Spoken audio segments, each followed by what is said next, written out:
Sama itu saya sudah sampaikan.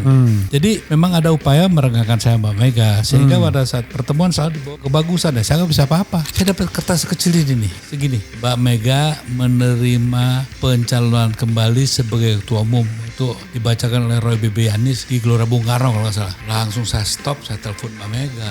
Mbak apa-apaan ini? Saya bilang gitu. Gila Pak, kan Pak yang nyuruh saya gini. Kenapa nggak bilang dong? Bilang dong.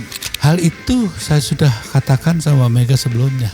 Jadi nanti sejarahnya panjang nih sampai nanti adanya kenapa ada poros tengah. Itu kan semuanya ada sejarahnya. Yang orang aja sekarang baru sekarang saya ngomong terbuka ya. Iya. Orang bilang begini begitu enggak. Itu semua tuh ya boleh aja lah ngarang. Tapi saya pelakunya yang di tempat A1-nya di circle-nya gitu. Iya.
Bukan mikirin yang hal mas saja ya, yang sebagai akibat. Jokowi memerangi juga akibat menurut saya. Udahlah, ini orang kalau memang makanya waktu di dalam dialog saya bilang bicara kejelekannya, udahlah kita udah tahu itu sih, nggak usah. Cuman how to solve this nation problem ke depan, karena kita akan dibenturkan satu suasana di mana pendidikan kita saja udah hancur ya. Ini menarik tuh sosok Mas Eros ya. Sebenarnya lebih nyaman disebut seniman, musician, sutradara, director, politician, atau kingmaker. Boleh nggak saya jawab? Boleh. Saya sih nyaman disebut apa aja. Karena saya tahu siapa saya dan siapa mau saya. Oke. Karena beliau ini very talented ya. Mas Eros, saya mau bicara pribadi Mas Eros ya. Jadi Mas Eros ini senior sekali dalam politik Indonesia. 22 Juli 1950, usia sekarang 74 tahun. Yeah. Tapi masih kayak begini. Saya membayangkan mudanya kayak apa. Pasti banyak pacarnya ini. Pasti playboy ini. Itu rezeki bukan? Rezeki. Apalagi besar tinggi dan kumisan.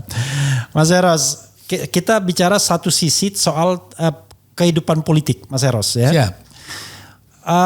Saya sih sebenarnya surprise ya. Karena orang tidak banyak mengenal Eros Djarot dulu sebagai politician ya kan. Orang taunya seniman. Pokoknya yang ya saya waktu itu di Palembang masih SMA, SMP SMA, yang saya tahu adalah musik apa namanya? Music director itu. Kalau untuk instrumen ya, untuk film-film begitu. Tetapi yang spektakuler kemudian menyutradari Cut Nyak Itu sampai ke festival di Cannes di ini segala.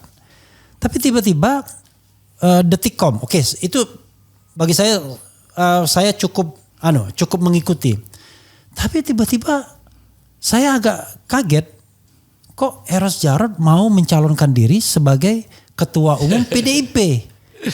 PDIP waktu itu apa di Surabaya, KLB? Iya, KLB. Jadi itu KLB itu awalnya. Oke. Setelah itu. Ya, mencalonkan PDIP, ketua umum PDIP. Dulu itu ada aktor lain kan, ada Dimyati Hartono, ada Roy B. Janis, ada Haryanto Taslam yang kelihatan mulai berbeda jalan dengan Mbak Mega. Salah satunya Eros Djarot. Saya heran. rupanya PDIP toh. Nah mungkin Mas Eros bisa klarifikasi kapan PDI dan kapan PDIP-nya, lalu tiba-tiba merasa berhak untuk mencalonkan diri sebagai ketua umum. Sebetulnya tuh saya nggak pernah kok pengen jadi ketua umum tuh ya. Karena Mbak Mega maksa saya ada tiga kali ya. Nah. Saya terima, teman ada latar belakangnya memang. Memang saya yang katakanlah kader tersembunyi lah gitu ya. Sejak SMP saya sudah banteng gitu. SMP itu udah zaman Orde Lama berarti? Ya iyalah. Ya masih zaman Orde Lama. Kongres GMNI aja saya satu-satunya mungkin peserta pakai celana pendek gitu. Karena saya di Indoprop dulu ya, Indoktrinasi Propaganda. Jadi saya terbiasa. Indoprop GMNI? GSNI. GSNI. Tapi GSN walaupun saya itu GSNI, saya kan selalu memberi kuliah apa. GSN itu gerakan siswa Indonesia. Berarti masih di bawah mahasiswa. Tapi walaupun ya. saya GSNI dulu saya sering gitu ya. Anak SMA-nya bahkan sama siswa tuh bergaul gitu. Nah, saya sebetulnya memang dari itu saya tuh lebih kembali lagi adrenalin politiknya itu setelah bersinggungan kembali walaupun biasanya hanya bergaul di wilayah musik gitu kan. Karena saya memang sejak G13 PKI itu saya dilarang sama bapak saya berpolitikan lagi gitu ya.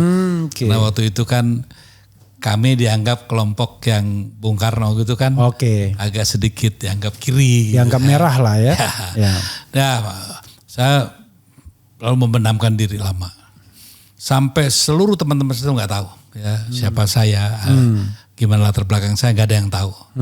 Sampai nama diganti, nama saya Sugeng Waluyo Jarot jadi Eros Jarot itu ada satu lain. Nah, saya diamin aja supaya memang menghilangkan identitas lama.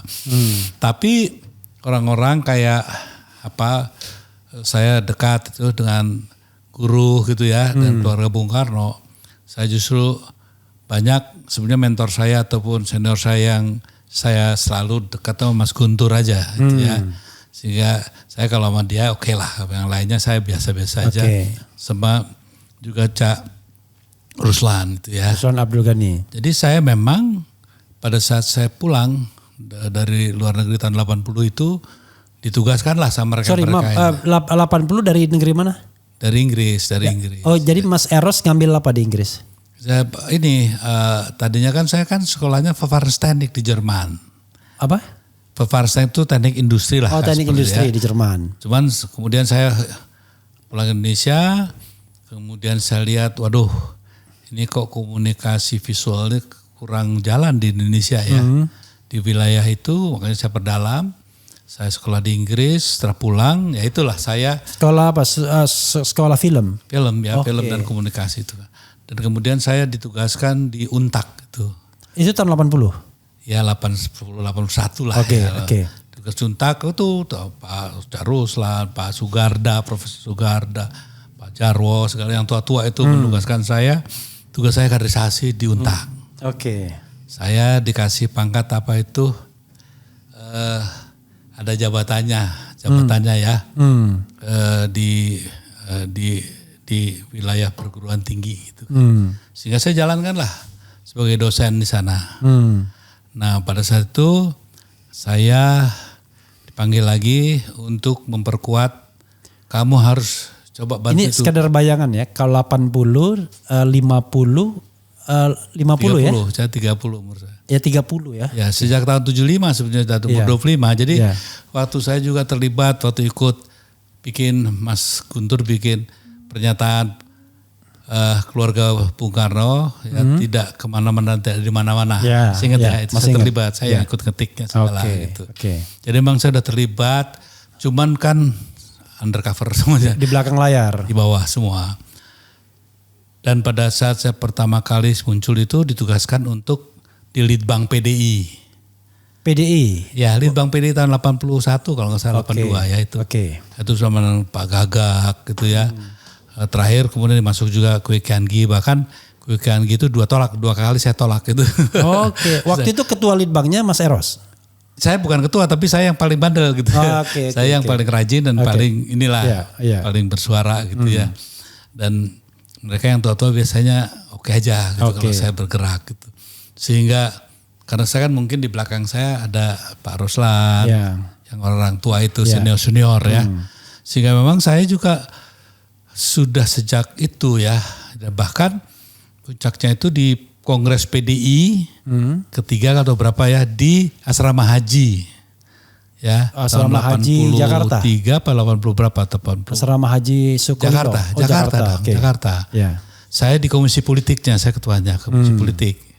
Di situ saya datangin Pak Suparjo Rustam waktu itu kan. Oke, Menteri Dalam Negeri. Negeri. Saya gini, saya tugas gini. Dia kan punya latar belakang PNI juga, Pak Suparjo itu. Oke, saya di backup, yang saya mimpin gitu di sana. Nah, disitulah saya waktu itu saya sudah cukup menentukan lah ya. Kemudian saya bahkan Pak Suryadia pun saya bilang saya veto gitu. Kan saya tuh nggak peduli lah aturan partai waktu itu kan. Yang penting PDIP harus begini. Waktu kelemahannya kan satu. Setelah saya pelajarin, waktu saya tanya orang tua itu, gini, menurut saya yang kurang di sini adalah pemikiran. Maka harus lead bank gitu ya. Maka didirikanlah lead bank.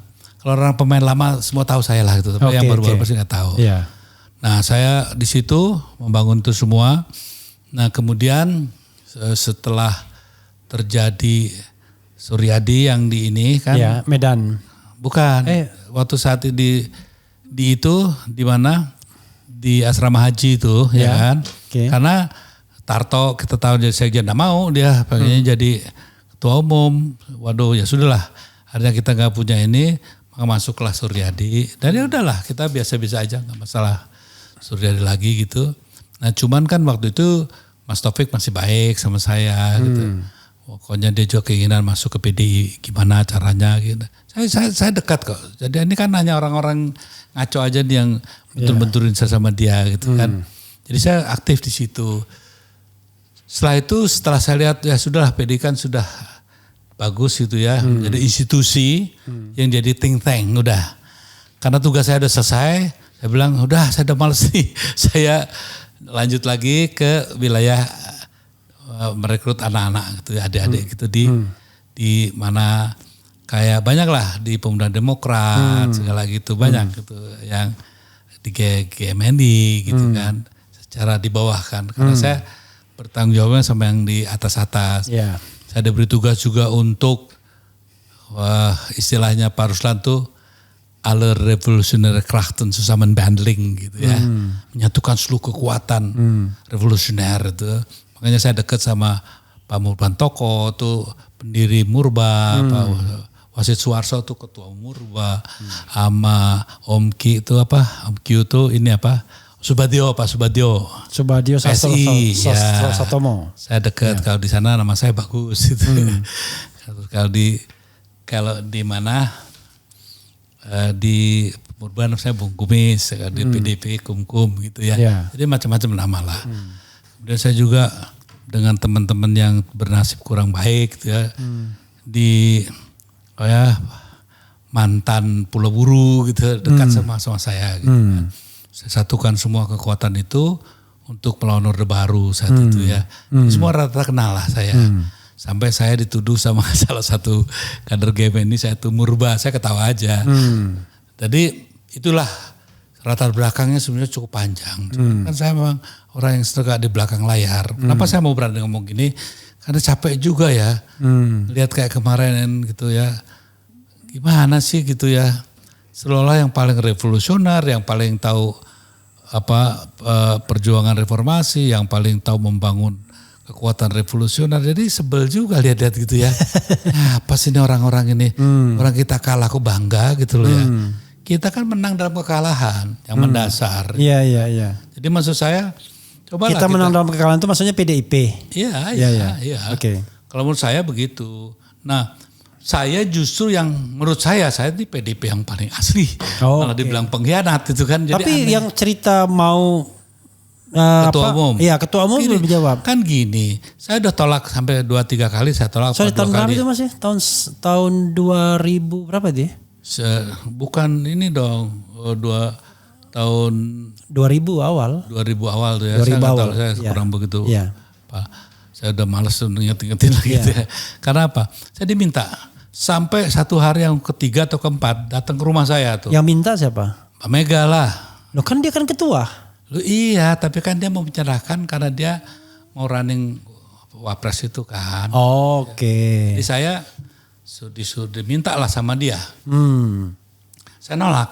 Datanglah kalau ada Laksamana Soekardi itu, ada Laksamana Soekardi, ada Haryono Tasam udah meninggal, ada Kwek Kiangdi sekarang udah agak sedikit kurang bisa mengingat gitu ya.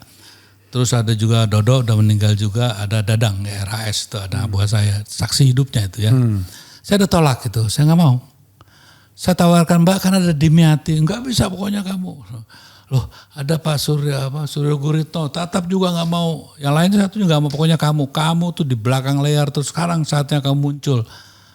Saya bilang ya udah lah Pak, ini gimana? Semuanya ngegongin itu kan. Oke deh kalau gitu saya cuma minta waktu dong. Kasih saya waktu sosialisasi Mbak, masa saya gini, saya kan nggak enak tuh tiba-tiba saya nyalonin itu. Ini benar-benar kejadian. Yeah. Udah disetujuin, saya minta waktu 5 bulan.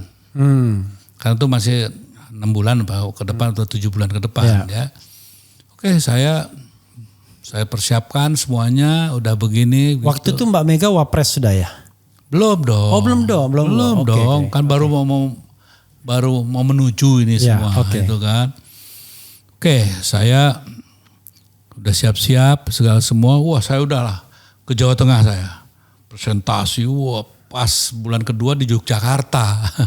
Saya lagi bilang PDIP ke depan nih begini.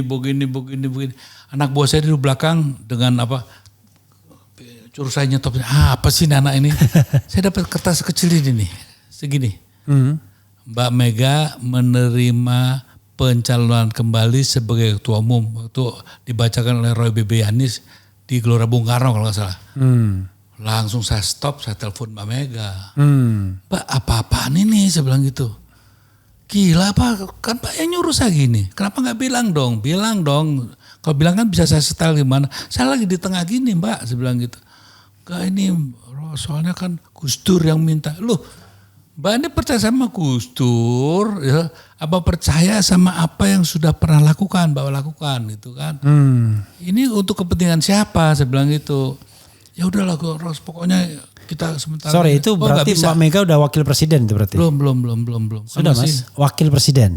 Wakil presiden. Iya ya, presidennya belum, wakil. Waktu itu kan, waktu itu sedang menuju kalau nggak salah ya, maka nanti saya lihat ini. Saya agak confused ya. Gini, jadi saya bilang nggak bisa Mbak. Waktu mau berangkat, saya udah bilang Mbak gini deh, maju aja tetap saya maju kok gitu. Nggak usah takut lah. Paling suara saya 2 atau 3. Tapi paling nggak ada nuansa demokrasi di situ. Itu kesepakatannya. Nggak tahu nih sama para penjilat ini kan waktu di sana kan saya ditawarin begini begitu jabatan. Enggak itu bukan itu kan tujuan saya. Saya nggak mau jadi sekjen, nggak mau jadi itu bukan. Paling enggak ini harus ada satu peristiwa di mana ada pemilihan, di mana saya kalah, berarti kan bagus dong ya. Niat saya itu bagus. Wah, kemudian kok dimanipulasi demikian rupa. Saya masuk itu tahu nggak? Saya mau masuk kongres saja. Saya datang cuma nggak mau dikawal siapapun, saya cuma berenam aja dah. Itu ada di sebelah saya mungkin ada 50 apa sini 10-50 orang lagi di kuping saya tuh. Jadi ditutup gerbangnya gitu. Yang tidak dukung Mega harus mati gitu. Di kupang saya diam gitu. Saya bilang saya sedih aja kok kayak begini ya. Kok desainnya mulailah para penjilat itu ya. Yang ingin memang menyingkirkan saya. Ya memang dari awal juga mungkin saya kan agak dekat sama Gus Dur. Sehingga kalau Gus Dur sama Mega ketemu tuh saya sering ngaco gitu. Jangan gak bener tuh Gus, gak bener Gus. Mungkin dia kurang berkenan gitu, sehingga lebih aman kalau saya gak ada kali ya. Jadi dibuat. Dia itu Gus Dur maksudnya? Dibuat sebagian rupa supaya biasanya pertemuan saya sama Mega di satu tempat itu. Mega kan seminggu 3 kali lah atau 2 kali di rumah saya selalu. Nggak dianggap dibawa kemana-mana, padahal di rumah saya diisukan lah beginilah begitu di hotel, aduh udahlah. Nah, sehingga Mas Taufik yang begitu baik sama saya menjadi itu ya. Sampai saya datangin, saya kan orangnya kalau gitu saya datangin. Sorry, Mas Taufik yang baik menjadi itu, maksudnya menjadi renggang. Iya. Oke. Seolah-olah saya tuh gimana gitu ya, mau merusak apa gitu. Lalu saya bilang, saya pernah datangin dia kok, Mbak berdiri deh sekarang, kencingin saya Mas. Saya akan diem aja. daripada Mas percaya sama orang-orang itu. Tapi kalau dia langsung gimana bergetar itu kan saya stop lah, takut nanti jantungan itu kan. Ya yang penting saya udah sampaikan. Jadi memang ada upaya merenggangkan saya Mbak Mega sehingga pada saat pertemuan selalu dibawa ke kebagusan ya saya nggak bisa apa-apa. Ya udah akhirnya terjadilah hal-hal di mana sampai puncaknya itu pada saat pemilihan. Ya, pemilihan di MPR. Di sidang MPR itu kan saya juga jadi masih di komando di anak-anak PDP dengan legislatornya di hotel, saya di apartemen Hilton. Cuman itu posko komandonya di situ. Kan gak ada yang tahu, hanya tahu Mbak Mega dan saya dan beberapa teman lah yang di situ. Nah itu Julvan terlibat, Mas Cipto. Jadi bahkan untuk melakukan interupsi itu komando dari kita semua gitu kan. Oh itu sidang umum MPR pemilihan presiden. Dan kita udah bilang sama Mbak Mega bahwa pasti kalah kita Mbak. Mbak Mega marah-marah. Dia bilang, yang lawan poros tengah. Ya Mbak udahlah Mbak pasti kalah kita. Kamu nih gini. Mbak ada yang jual suara kita. Makanya saya tulis itu kan. Itu ada saksinya Marsilam tuh. Emang saya sengaja masukin Marsilam ke tempat saya supaya karena dia kan pemain tuh, yang menurut saya dia orang yang cukup punya perhitungan baik lah. Dan angka saya cocok kok sama yang di table di papan bor yang ditulis-tulis sama. Kok bisa sama karena saya hitung, gitu ya. Bukan karena saya hebat, nggak saya hitung. Yang lari ke sana lewat ABRI dulu masih ada ya. Sekian, pasti sekian gitu. Dan ternyata benar ya. Jadi hal itu saya sudah katakan sama Mega sebelumnya. Jadi nanti sejarahnya panjang nih sampai nanti adanya kenapa ada tengah tuh ya poros tengah. Itu kan semuanya ada sejarahnya. Yang orang aja sekarang baru sekarang saya ngomong terbuka ya. Orang bilang begini begitu enggak. Itu semua tuh ya boleh aja lah ngarang. Tapi saya pelakunya yang di tempat A1-nya di circle-nya. Waktu itu sebetulnya Mas Amin tuh minta wajar dong kan kue yang kita lahirkan bersama harus dibagi dong ya. Nah dia minta berapa kursi lah. Nah itu Mbak Mega gak setuju. Dari situlah sebenarnya ketegangannya. Ketegangan itu waktu itu kok yang disuruh nemuin Mas Amin Pak Amin Rais itu bukan saya. Mas Amin diminta Julvan yang nemuin. Waktu Julvan ya kemudian pakai mengerokok lah, ngerokok serutu gitu. Tambah lagi Mas Amin naik darah gitu kan. Oh begitu caranya. Bilang Mas minta maaf karena saya ditugasin tempat lain makanya dan Mbak Mega gak bisa. Tapi dia udah merasa gak enak kan tersinggung. Ya sudah nanti kita lihat nanti. Lahirlah poros tengah. Sebenarnya poros tengah itu kalau nggak andaikan waktu ditampung nggak akan ada tuh poros tengah itu. Oke, ada rasa ketersinggungan. Iya, jadi dan disitulah bahwasanya kemudian di rapat itu memang Gus Dur kan sudah menyiapkan dirinya jadi presiden. Waktu Mas Aminnya sok basa-basi gitu, disamber sama ini. Jadi emang itulah kejadiannya segitu sehingga peristiwa-peristiwa itu saya catat semua. Cuman mungkin belum waktunya ya. Satu hari catatannya lengkap. Ya adalah saya sambil lihat-lihat juga ini karena saya agak confused. Waktu nantang sebagai ketua umum saya mencatat kok rasanya tahun 2000-an. Tapi kalau ngomong soal pemilihan itu ya baru tahun 99 itu. Ya jadi gini, waktu itu kan waktunya panjang. Sampai ke keterlibatannya itu ya. Gitu. Jadi nanti kan ada urutannya kok. Saya urutannya pasti. Tapi apa yang saya omongin saya pertanggungjawabkan sepenuhnya. Sepenuhnya saya pertanggungjawabkan. The truth, nothing but the truth. Jadi Mas Eros, yang jadi masalah adalah tiba-tiba Mas Eros mendirikan PNBK. Kan tadi kan udah bilang wow PDI kemudian masuknya itu kompetisi biar tidak ada kultus individu lah mungkin begitu. Tapi tiba-tiba PNBK dan ikut pemilu tahun 2009 ya? 2004 atau 2009? 2004 ya? 2004 PNBK yang kantornya di apa? Ya di Penjernihan apa? Penjernihan. Penjernihan. Nah, kok bisa begitu? Kayak paradoks dengan omongan Mas Eros yang tadi mengatakan bahwa saya diminta Mbak Mega dan saya tetap maju untuk ya sekarang biar ada kompetisi politik. Tapi kenapa tiba-tiba mendirikan PNBK, which is itu berarti keluar dari PDIP dan ikut kompetisi politik? Satu yang harus diketahui ya.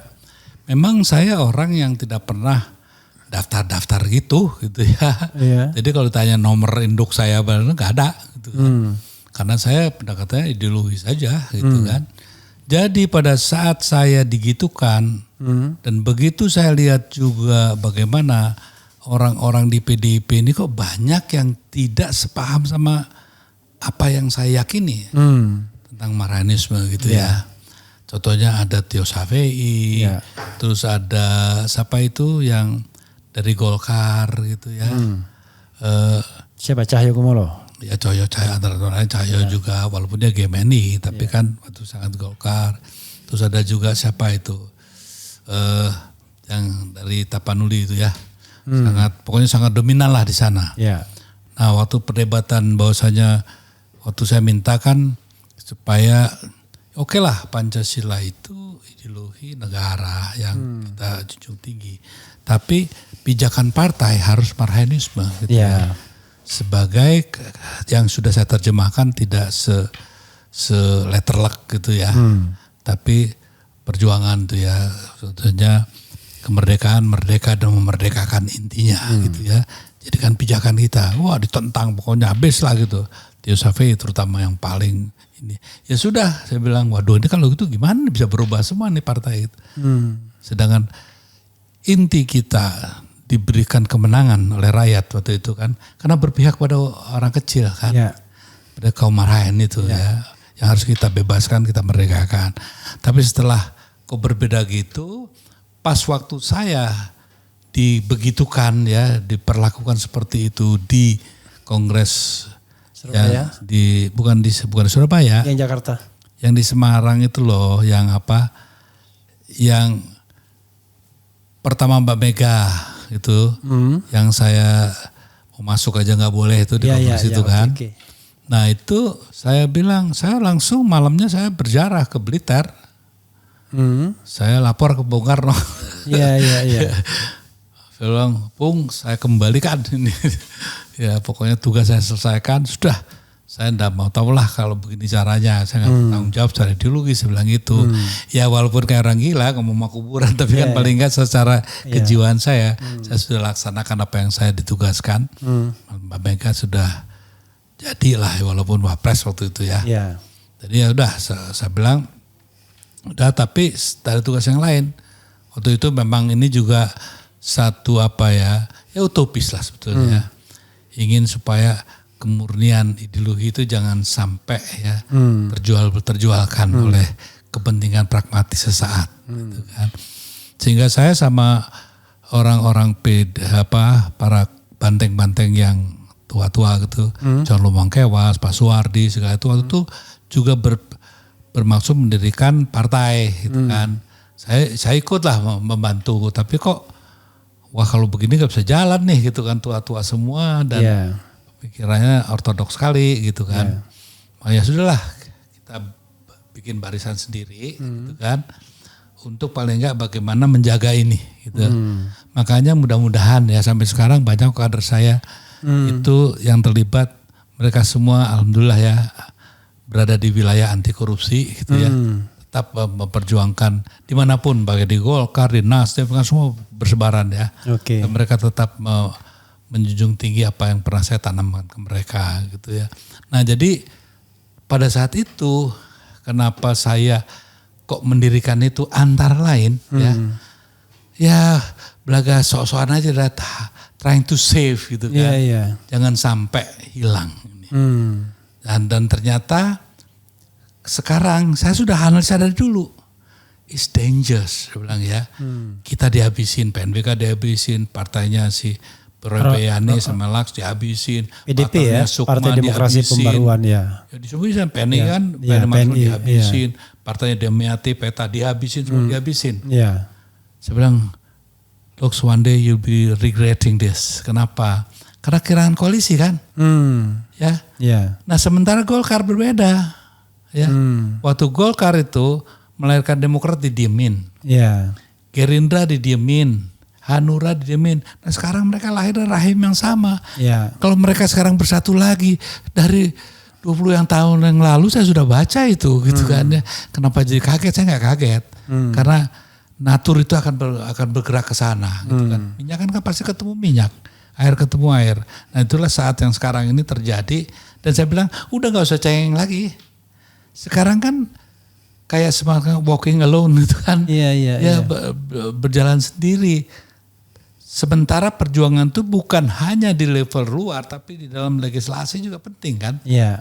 Sehingga akhirnya ya sekarang di legislasi memang sendiri, bisa jadi sendiri loh ya. Iya. Nah sementara kalau ada koalisi yang waktu itu paling enggak ada 1 masuk, 2 masuk ya. Iya. Kan ada kekuatan yang ini. Nah ini tidak pernah enggak visioner ke depan ya.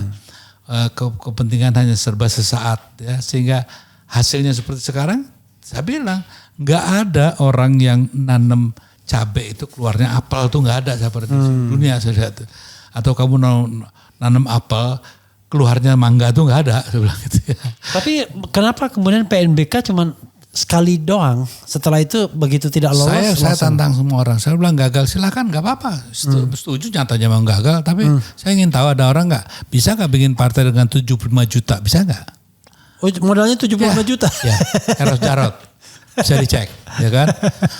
Dapat sumbangan dikit-dikit lah. Iya. Dan satu, saya punya yang namanya ketua untuk bidang-bidang etikanya, itu si Andi Sarandi, sama Mas Slamet. Iya. Orang nyumbang saja dikembaliin.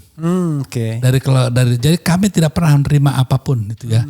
Jadi semua serba sendiri. Memang ini tidak bodoh lah, dianggap bodoh ya. Tapi menjaga kemurnian ini penting kan. Waktu itu memang nggak pakai apa-apa kok. Tanya saya ngomong ini kan. Kenapa nggak dipertahankan Mas? Karena saya anggap begini 2 kali sudah cukup dong. Saya nggak mau ngorbanin teman-teman lain lagi ya. Oh 2004 ikut ya? Iya. 2009 ikut juga. Oh, tapi kan sebetulnya kan kita kalau nggak ada waktu itu Mas SBY nggak muncul mungkin kita ini ya. Karena banyak kemudian ada jagoan baru gitu ya. Oke. Dan punya uang segala semua kita enggak gitu. Kita enggak terlalu naif lah waktu itu. Bukan naif sebetulnya memang secara sengaja tinggal 2. Kita bisa menang dengan cara-cara yang kita tidak inginkan. Maksudnya nerima uang dari konglomerat ini yang bermasalah. Saya enggak mau. Banyak yang mau bantu saya dan contohnya bahkan ada kawan saya yang waktu jadi gubernur gitu ya, saya nggak sebut nama ya, ngasih saya 1 miliar, balikin. Oke. Hanya gara-gara ya mau jadi si Andi ya kan, sama Slamet itu ya sudahlah ya kita balikin. Jadi kita berjuang betul-betul waktu dengan ini. Tapi justru kekuatan moral ini buat saya modal. Itu Mas Slamet ikut aktif? Enggak ya kan, dia kan sebagai gini loh, kita kan perlu yang dituakan ya. Oke. Agak Arif. Dewan etiknya ya. Ya jadi ya karena kita ada konsekuensinya begitu, waktu dilarang nggak boleh ngambil uang segala begitu, ya benjut betul karena mereka main uang semua gitu, kita enggak ya. Tapi buat saya satu kebanggaan di mana saya melahirkan. 2004-2009 PNBK dukung siapa waktu itu? Waktu 2004, nah gini juga menarik ya. Itu 5 calon. Ya waktu itu kan saya. 2009 3 calon. Saya sebenarnya kenapa waktu Amin Rais dan Siswono, sederhana 2004. Waktu itu kan saya sekretarisnya Gus Dur ya, untuk persatuan partai-partai yang di luar yang ada gitu ya. Yeah. Nah waktu itu Gus Dur sudah jelas mengatakan jangan pilih pokoknya dari militer jangan. Gitu. Tidak bisa gitu. Ini prinsip demokrasi. Oke. Ya udah saya catat itu kan. Nah saya waktu itu ya sudahlah. Satu-satunya cuma Mas Amin itu kan, nggak ada lain gitu kan. Mbak Mega masih kelas sedikit. Iya, karena juga Gus Dur nggak menginginkan. Ya sudah kita hanya satu pilihan Mas Amin gitu kan sama. Toh juga ada Mas Yudhoyono, Siswono gitu kan. Ya. Ya sebagai Pokoknya simbol. sipil semua di situ. Ya sipil semua. Bahwasanya kemudian Gus Dur megang dukung Demokrat itu lain soal ceritanya ya. Ya. Itu tanyakan Gus Dur sendiri kenapa. Tapi ya itu yang kita lakukan. Nah waktu kita ternyata kalah gitu ya. Nah yang ini juga kenapa kita juga tidak melanggar sedikit tuh ya. Ya sudahlah. Ya karena pilihannya gitu. Kita di PDIP itu nggak sampai sekali nggak diterima gitu, dibilang pengkhianat ya gimana? Ya. Sudahlah kita ke situ. Dan saya sudah bilang pasti kalah dan kita menang dan ternyata menang kan itu. Tapi karena waktu itu saya nggak gimana, saya bilang sama Mas SBY ya waktu. Nggak, artinya 2004 itu dukung Amin Rais Siswono, Ya. 2009 dukung SBY JK, Ya. SBY Budiono. Ya itu kenapa Oke. juga itu kan ada juga masalah yang juga kita pertahankan. Ya. Karena memang disikatin habis ya gimana kita nggak diterima. Ya. Ya sudahlah. Cuman saya sudah bilang ini hal yang tidak betul-betul tidak menguntungkan kita. Kenapa kita saling gontok-gontokan antar kita sendiri Ya, ya. dengan musuh kita yang sesungguhnya kan bukan itu gitu ya. Nah ternyata kalah. Ya, dimenangkan. Tapi karena saya juga bisa tanyakan ada orang yang masih hidup, SBY masih hidup, Hatta masih hidup. Pernah nggak saya minta satupun jabatan dari dia? Apakah di BUMN, Dubes, Menteri, tanya ada orangnya masih ada semua. Ya. Saya mungkin mendampingi Hatta karena Hatta punya apa impian besar ya mengenai kerakyatan. Saya pikir cocok nih ya, mendampingi dia sebagai Menko Ekonomi ya. Ya, perekonomian. Saya sebagai yang nemenin dia lah di ekonomi. Tanya dia deh. Saya juga dikasih tambang saya balikin kok. Gue nggak tahu nih tambang batubara buat ngapain. Ya, dikasih apa untuk ngisi apa itu fuel untuk pesawat segala sesuatu. Udah data gue nggak ngerti nih ginian daripada gue nanti jadi kacau gitu. Ada orangnya masih hidup kan. Iya, iya. Jadi kalau ada orang-orang bilang ya kayak belum sudah satu tempat itu. Saya juga menginterogasi para konglomerat itu ada kok yang mau nyogok saya luar biasa besarnya ya kan. Saya nggak sebut namanya lah. Tapi karena mendekati T gitu ya. Iya, iya. Bisa saya tolak kok gitu. Bukan sok nggak doyan duit. Karena satu prinsip aja. Nah orang kayak saya dibilang bodoh. Ya gimana kalau kebodohan itu dengan label seperti itu nggak apa-apa deh saya bilang gitu Iya, ya. iya, iya. Jadi ya memang tidak mudah. Nah, sekarang kalau Anda ke rumah saya kan rumah saya itu kayak benteng. Ya. Saya diemin aja. Saya nggak rubah itu. Karena tempat situlah sebetulnya lahir beberapa masalah ya. Waktu saya nyusun kabinet pertama, jadi di situ ya. Saya kan masih ditugaskan. Kabinet pertama itu kabinet siapa? Gus Dur sama Mega. Oh, oke. Saya yang mewakili PDIP, Ya. ditugaskan Pak Pranseda sama saya. Ditentukanlah Laks gitu ya. Jadi kalau saya mau sih bisa aja kan naruh nama kan itu ya. Ya. Gus Dur juga pernah nanya kok jenengmu orang nama. Dia bilang aku nggak pantas gitu. Malah seneng yang indah-indah kayak hobi kita dia bilang gitu kan. Jadi bukan saya nggak pernah di satu tempat itu karena saya tahu gitu fungsi saya apa gitu kan. Saya tahu saya harus di mana gitu kan.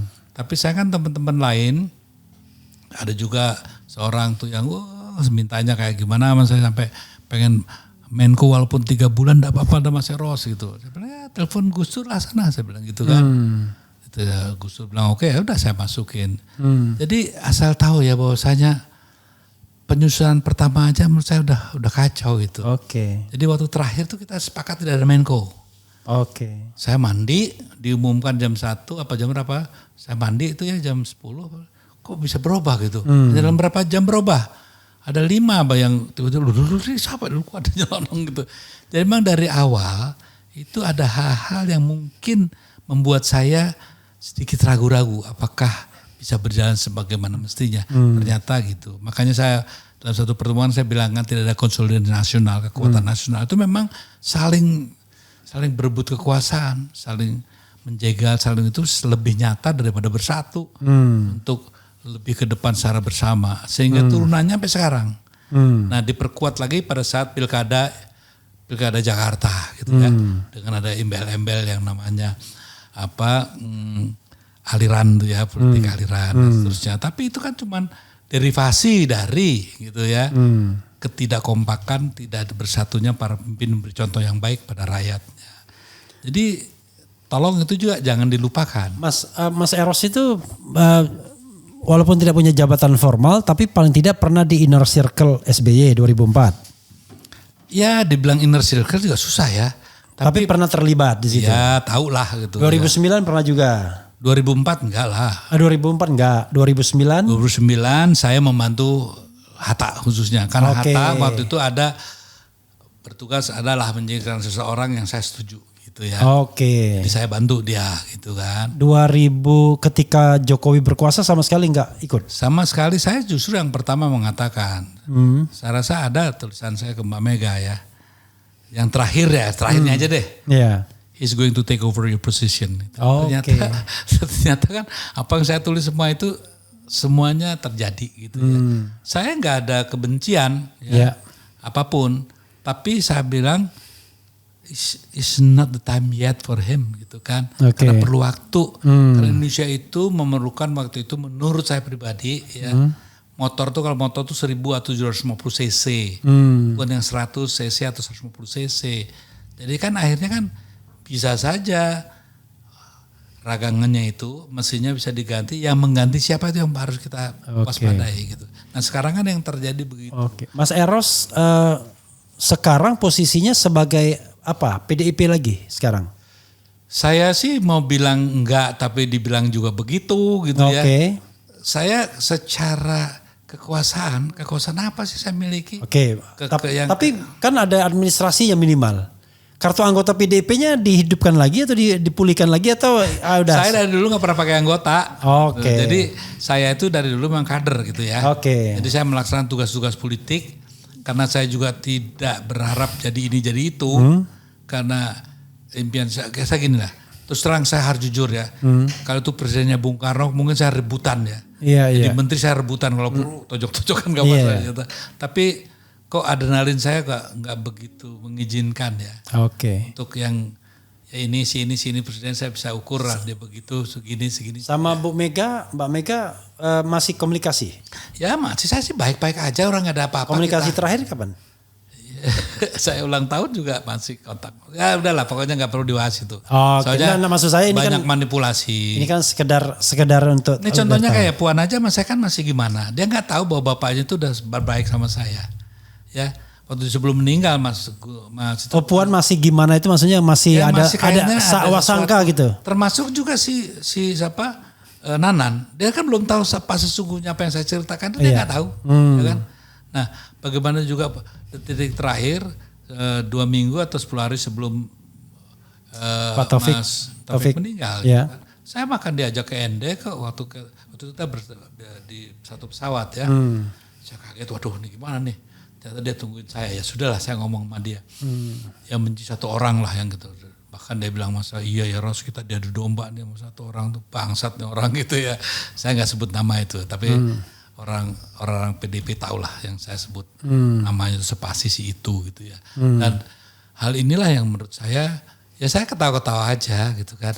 Kalau Puan itu kan kayak sebenarnya udah kayak anak saya sendiri Nanan. Jadi ya udahlah biasalah kayak sebagai orang tua tuh anaknya pada macam-macam itu kita harus ya saya sih bersikap sebagai orang tua aja saya diamin aja. Atau nanti pada saatnya mereka akan tahu kok gitu. Pada saatnya akan tahu dan mungkin dengan begitu ya buat apa sih? Kan penyakit lama selalu kita itu ribut. Tapi kalau bisa bilang begini, orang seperti Mas Eros itu DNA-nya DNA pengkritik kan? DNA-nya tuh DNA pengkritik.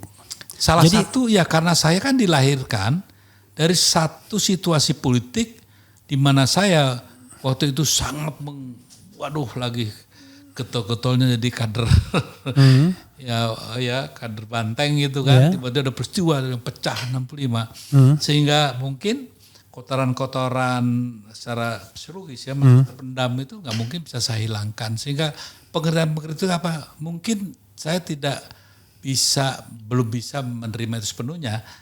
Mungkin lebih kegilaan untuk membangun Indonesia sebagaimana yang saya bayangkan itu terlalu tinggi sehingga apa yang bertentangan itu saya akan lawan. Termasuk waktu saya sendiri ngelawan ya, waktu Mbak Mega berkuasa saya juga kan karena saya lihat ada hal-hal yang mungkin perlu diluruskan gitu ya.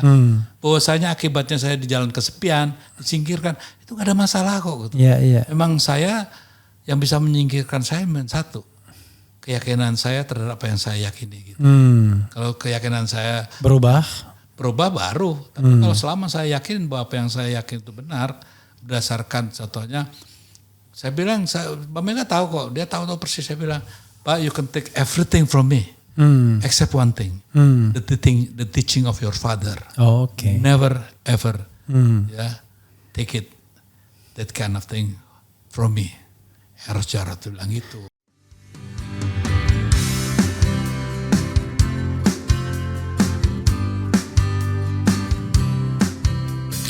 Saya sudah record semua, sehingga saya bilang sama Mbak Mega, please Ma, be careful gitu. Dan hari pertama aja dia sudah lonely ya, waktu dia memberikan kekuasaan itu kan jam 7 pagi yang 2014 itu kan, wah semua pada ngumpul di Kebagusan. Baru jam 8 aja semua udah kosong, yang tinggal anak saya, terus apa itu si Rini sama Kapolri yang dulu tuh nama orang Banten tuh ya. Mana yang lain semuanya udah ngiriin Jokowi.